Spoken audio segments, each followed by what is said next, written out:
Живот. Многоцветна палитра от емоции, мисли, светоусещания, действия.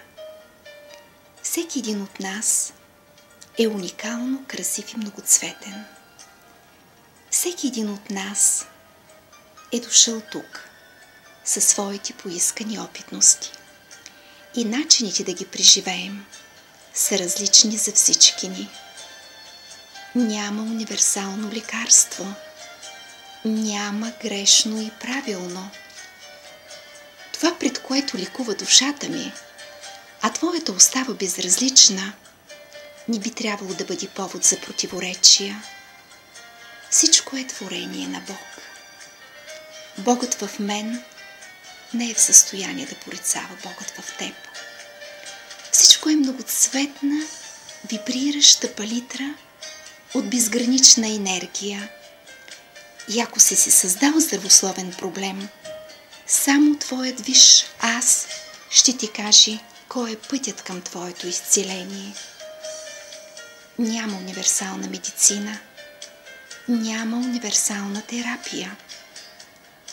Това, което е моята терапия, може да не е твоята. Чуй вътрешният си глас. Той ще те насочи. Лечителят е в теб. Здравето, любовта, щастието, всичко е в теб. Само ти знаеш кой е твоят път.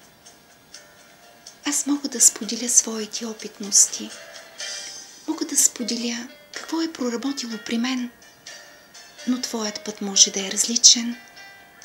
Не се сравнявай с никой. Кокичето не се сравнява с мензухара. Букът не се сравнява с бора.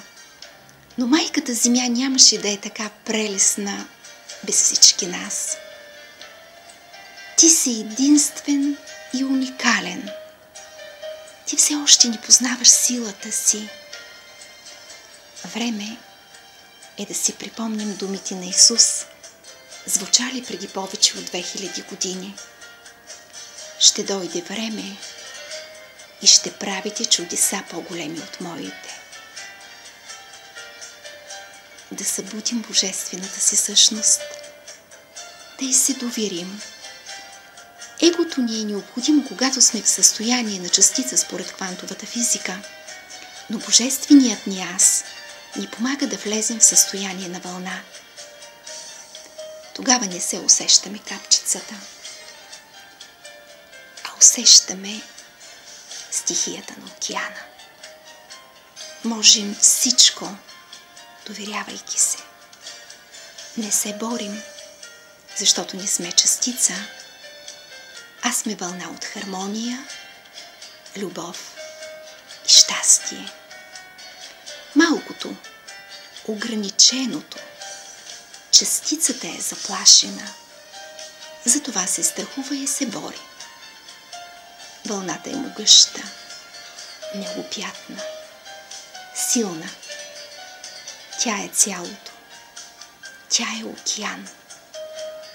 Не можеш да се страхуваш от себе си. Няма смисъл да се бориш със себе си. Ти си в любовта. Ти самият си любов.